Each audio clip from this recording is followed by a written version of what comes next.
Welcome, everyone. This is John Ryan of SportsMemo.com, and I'm going to bring you the NCAA Basketball Daily Dime Show for Tuesday, February 22nd, 2022. There's a lot of twos in that sentence.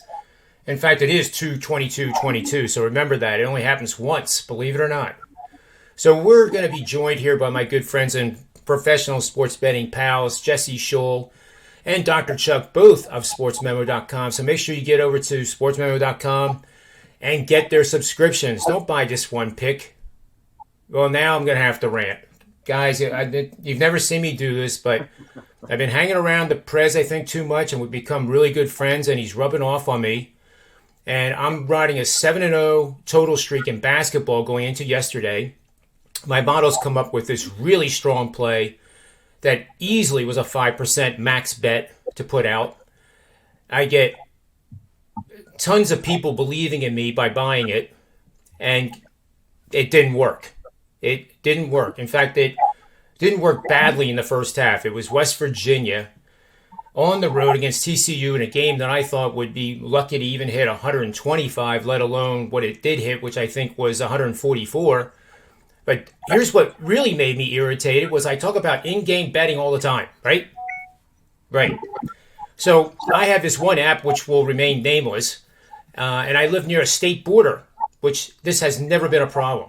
So this game starts out with both teams shooting over 70% for the first 10 minutes, and it's lights out. I look at the live in-game bet. Now keep in mind, 134 was the opening number or the closing number for the total. I'm looking at the in-game. I see 165. So I'm going to bang this. This is not pizza money. There's no way these two teams are going to keep this pace up for the whole game. So I wanted to get it, take a picture, put it on Twitter. And guess what happened? A geolocator can't determine where you're found or where you're located right now. I just about lost my lunch, for God's sake. I mean, I was like, what else can go wrong with this thing? But I know Dr. Chuck had the opposite side, but at one point in the second half, with 7 minutes to go, West Virginia had scored 10 points. And the 134 was actually within range, believe it or not, even after scoring 85 points in the first half. But I just wanted to say thanks to all those who did buy the 5%er. I certainly am sorry it didn't work out this time, but I am still 9-3-1, guys, with my 5%ers for 2022. So just a frustrating night. What do you think of that? Do I have reason to be upset, or should I just be? I should just shake it off, right? I mean, I should just shake it off and just say, "All right, that didn't work." The personal live bet would be hard to shake off because you put out a play, you put out a 5%er, and and it's close to dead in the first few minutes, and that sucks. But yeah, the personally not being able to hammer that, I saw 168 and a half. Yeah, and it was pretty fast. And then with 3.5 minutes left, the in-game was actually 134. It was. And I started thinking oh my goodness, this would be the wildest 5% win I've ever had. And you approached a really dangerous point or a dangerous point for me. I approached a dangerous point there at the end of that game where it was 73-60 with 2 minutes left. And I'm like, well, if West Virginia starts doing the chuck and it happened last night. It happened last night. I somehow lost the Arizona State game, 13.5. Oh. It was a 2-point game, and UCLA started going off, and Arizona State got 1-3, missed it, 30 seconds gone, 1-3, missed it, 30 seconds gone, and that could have happened to West Virginia, and you might have squeaked that out. It would have been epic. Well, I hate to say it, Dr. Chuck, but I did. I had UCLA on my 3-team show yesterday, the Daily Dime that I do solo on Monday. I was 2-1 on that. That equally is frustrating when the show does better than the premium picks, but that is the way it is on certain days. But it was one of those days. I can't fathom how I lost the Arizona State game, but at the same time I won the Ohio State game, and that was ridiculous. So, I mean. Yep. I was with you, Chuck, with Arizona State, but fortunate for me, I make my picks the night before, and everybody had that at 14.5 the night before. Unfortunately for the people that watch these shows, they got it in the morning on John Ryan's morning show at 13.5, and that was a a pretty bad beat there at the end of That, that that game. definitely was a lucky win or a bad beat. And it did nothing to make me feel better about that 5%er because, my whole point is that we care about our clients. We're not just, throwing Yeah. darts and collecting fees. And I do get annoyed when, things just don't fall into place like they're supposed to. I'm supposed to be 18-0. Well, we know that's not true. No, it is. It's agonizing for that same reason. Yep. Jesse doesn't feel better that he won, and he can't get that out to people. He doesn't this has happened so many times on this show. We've talked about it, and I mean, both the plays I'm putting out today are moving, and so it's just these things are dangerous, but it's agonizing for it not to be everyone. It's agonizing that Arizona State didn't just hit that 3 and it's just a 10-point game and everyone wins. It's not. So true. Well, enough complaining. Let's move on. Let's forget it. Let's dust ourselves off, pick ourselves up, and see if we can't do better today. That's all we can do, and that's part of the professional life of a sports bettor. So we're going to take a look at a game that Jesse brought to the table here. And we're looking at the Tennessee Volunteers taking on Missouri Tigers. Missouri has had a disappointing season. They're kind of in that rebuilding mode, I believe. 10-17 straight up for the year. They're 7-7 at home, so they do play well at home. They are a double-digit home dog to number 17 ranked Tennessee. And boy, I'm wondering if Jesse is taking the double-digit points here at home or if he's going to lay the wood. But let's find out, Jesse. What do you have for us? Well, you don't need to wonder for too long, John. I'm looking at the underdog plus the 10.5 here.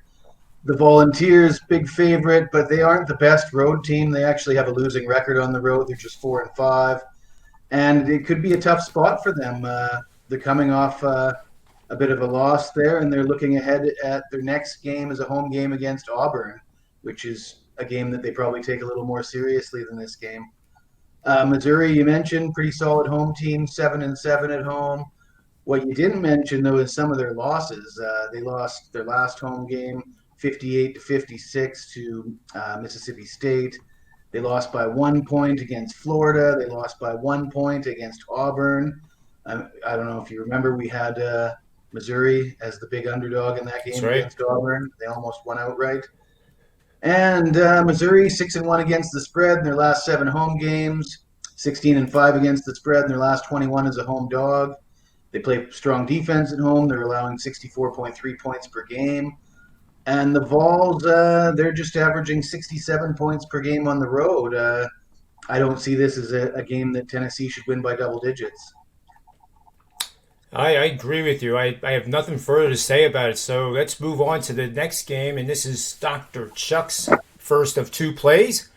Staying in the SEC, we have an Arkansas team that I guess kind of got overvalued early part of the season and hasn't been in the rankings for a while until recently. They're number 18 right now, going up against a Florida team that is truly having a disappointing season despite being 17-10 straight up.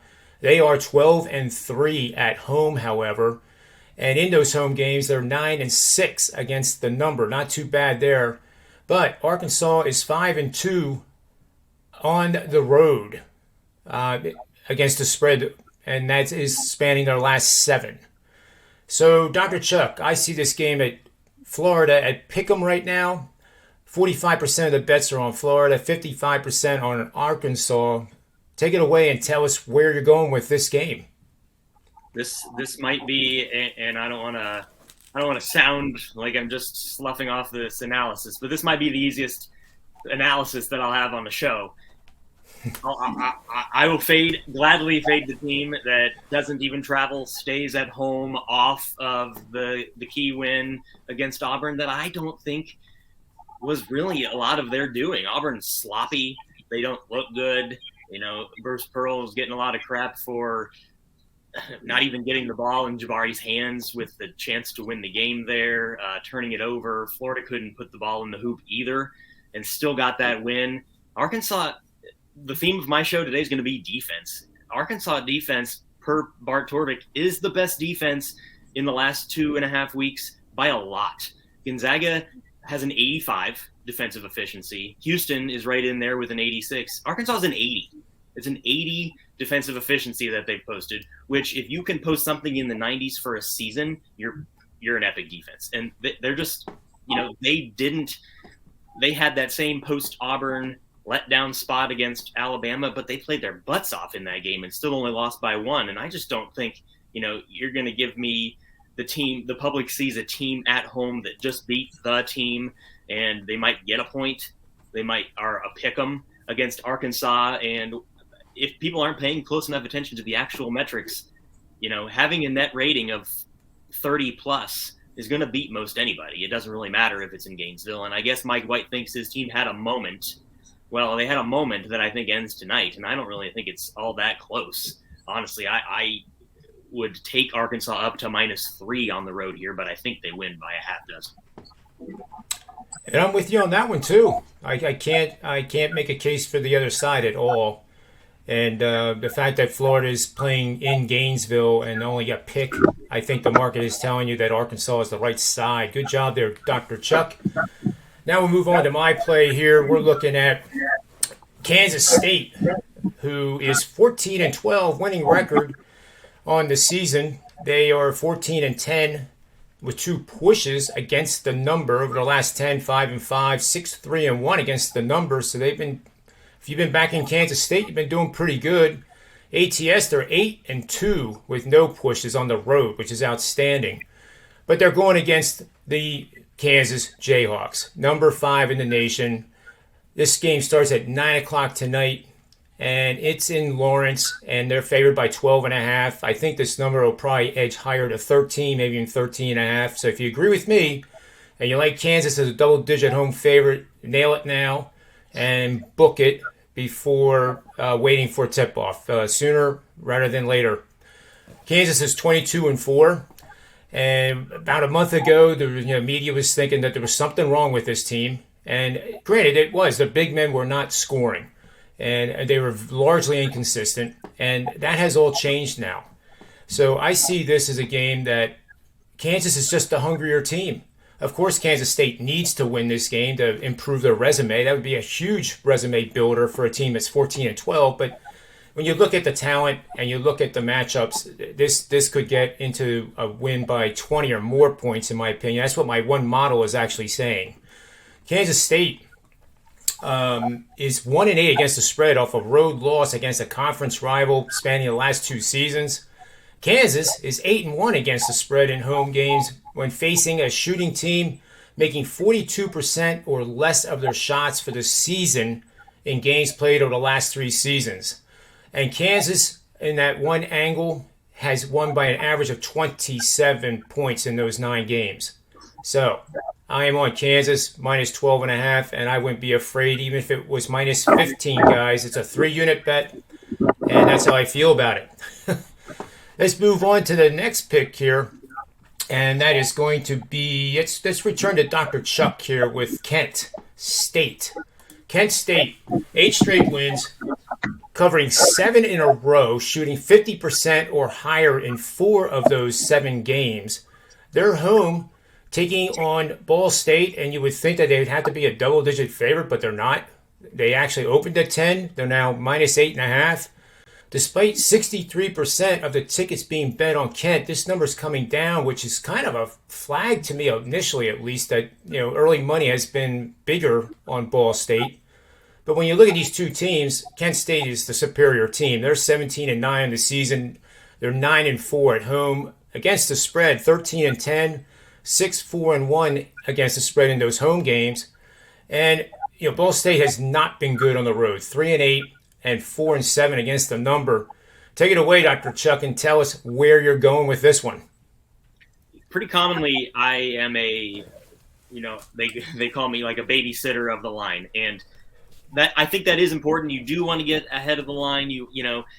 We've talked about this before, that some bettors think getting the best of the numbers better than even winning the bet.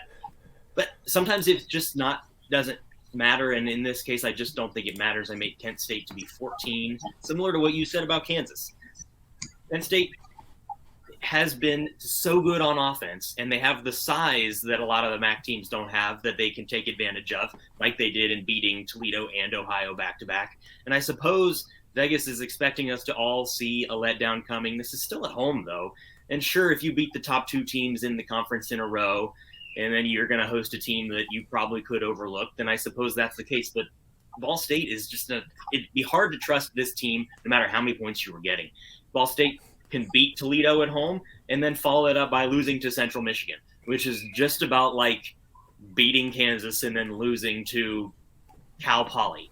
And so, I mean, it's not a team that I can trust. I would take 8.5 or 9.5. I got it at 9.5. I think that's plenty. Defense. So we talked about this. I focus in NBA. I do a lot of last 5 game analysis. In college basketball, I do 2 weeks. They're an 84.9 defensive efficiency on our tournament. It's the 3rd best in the entire country. Arkansas is number 1, Georgia State's number 2, Kent State's number 3. And they're doing it on offense as well. Ball State can't score, and they have a turnover problem. And Kent State has not only been efficient on offense, posting a high 50 effective field goal percentage, but they're holding opponents to sub 50.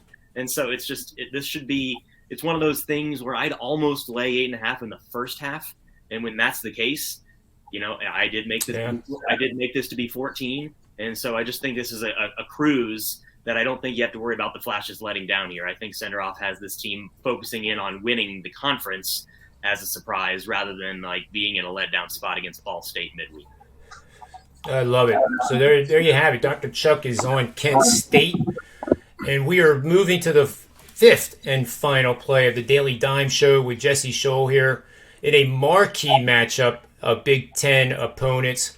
Michigan State taking on Iowa tonight at 7 o'clock Eastern Standard Time. Iowa opened as a 7-point home favorite. A bit surprising there. Not surprising that the line has come down now to Iowa -6. Iowa is 18-8. They have not been ranked all season, despite having the nation's best assist-to-turnover ratio and the 4th highest scoring offense in the land. So it's kind of mind-boggling they haven't popped in the top 25 yet. Maybe a win here would do that. But Michigan State is a team that is ranked, and they are 24th in this week's edition. They're 18-8, 13-12 against the number. They are 5-3 on the last 8 road games. So, Jesse Schule, tell us what you see as a great bet opportunity in this matchup. Well, I locked this one in at +6.5. The Spartans are coming off back-to-back losses, but they lost by 4 to Penn State. They lost by 3 to Illinois, and the points stand out to me. I mean, Iowa deserves to be a favorite. There's no doubt about that on their home court, but 6.5 points against a team like Michigan State that is actually pretty good on the road. Michigan State's one of those teams that has a winning record on the road. Not a lot of teams can say that. In fact, another surprising stat for Michigan State is their defense is actually better on the road than it is overall. They've allowed fewer points in road games than they have in home games. And the Spartans 8-3 against the spread in their last 11, coming off a loss. The road team has actually covered in 4 straight head-to-head meetings between these two teams. Iowa, as good as they had played, they're coming off a loss to Michigan, the Wolverines, in their last home game. And I think they have a good chance of losing to another Michigan team here at home tonight. Oh, I love it, Jesse. Money line sprinkle on both my dogs today, I think. Oh, absolutely. I think Michigan. There's nothing I like better than taking that loss. Kobe was back. They took that loss and they got out of town. And I don't think Iowa's home court advantage is anywhere near enough to be this. This is ridiculous. Yeah, I think Sparty wins this. Excellent stuff, guys. That is our 5 picks for the Daily Dime Show for 2/22/22. And I want to challenge our viewers. That's what I want to do today. We are getting and growing fast, but our likes are just not growing as fast as our viewer growth. So if you like these videos, just take a second while you're watching it and hit that like button, and let's see if we can just get like 100 likes. And then after we do that, let's see if we can get 150, and we'll just keep building together from there. I like that idea, and I hope you do as well. And certainly make sure you subscribe so you don't miss any show edition of Sports Memo TV, which covers the NBA and all sorts of other things. We cover it all at Sports Memo TV. So Jesse and Dr. Chuck, thanks as always for your time and your great expertise. Always appreciated. And until the next time for the Daily Dime Show, which will be tomorrow, always remember, bet with your head, never over it, and may all the wins be yours.